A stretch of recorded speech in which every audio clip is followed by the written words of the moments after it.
interesting little story here. It has to do with noticing certain things like manufacturers of products that wind up, in your house, either through gift or your own purchase. And the reason I bring it up is because a word stood out in regards to the Idaho 4 9/11 call, which was just released. And it has to do with the word defibrillator,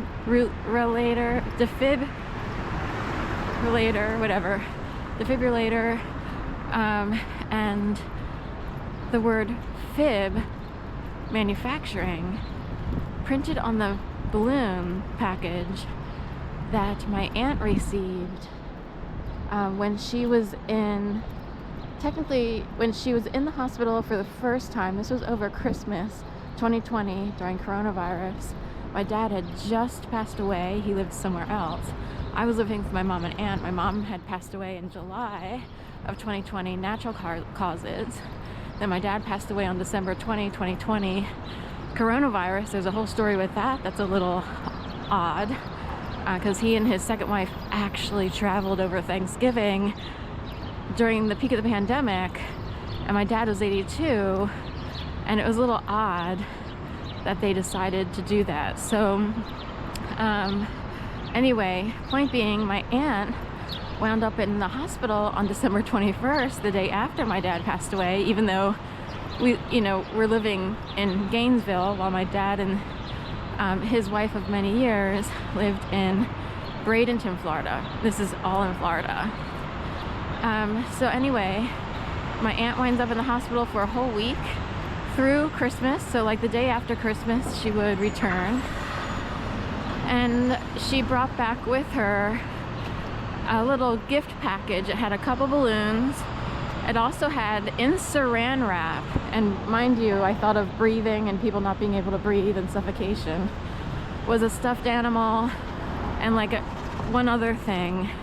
But what I noticed was this suffocating stuffed animal in the saran wrap. I'm like, there's something sadistic about this because breathing, of course, is one of the issues related to the original coronavirus.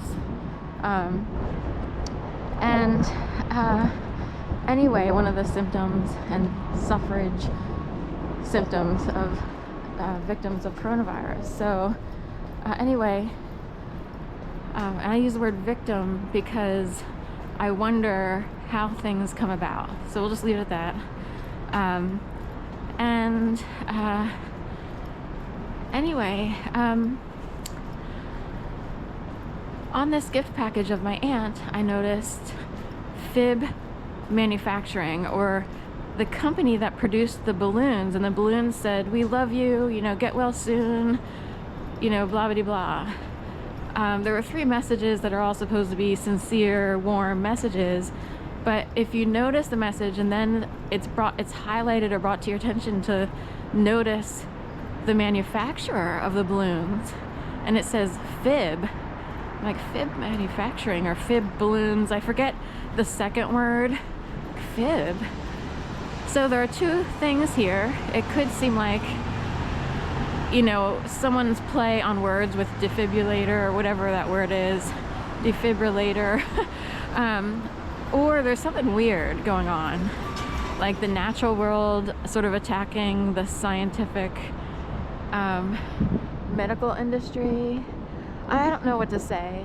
So I do find that the timing of everything in my family's case is a little bit unnerving. So I was listening to this 911 call that was released, and one of the first people to post it on YouTube was Gary Hughes, and he wound up on News Nation talking about the call because he found it to be questionable, I guess, or he was wondering, what the course of events, what actually happened and unfolded when that 9/11 call was made, because it seems like the call was made a lot later than the incident occurred, because the incident seemingly occurred at the wee hours of the morning.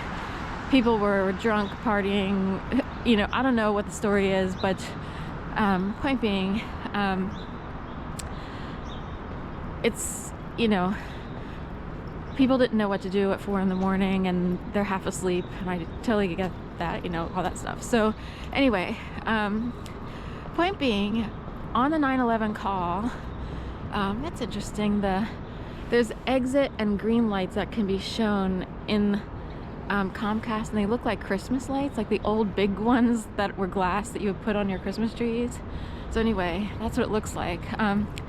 But point being, in the call, when the police arrived to the house, which was 1122 King Street, we don't want to get into it. JFK was assassinated on 11/22/63. I'm on JFK Boulevard right now. So the number 1122 immediately was a red flag for me personally. But anyway, in the call, the officer, or the 911 dispatcher operator, said to, I don't know who the caller was, Logan, or I'm not sure, to the female who originally made the call from her phone. She said, okay, ask the officer if he has a defibrillator and to make sure he brings it in. And immediately I was like, defib, like unfib something that's going on in the scenario. Somewhere there's like, now of course everyone's panicking, you know, I'm assuming everyone's pretty much innocent, but going with that assumption, people could, like, they don't know what to say and they want to make sure no one, like, oh my god, like no one wants to look guilty, like everybody's probably in panic. Normally, you know, people who are innocently panicked just panic and that's it. But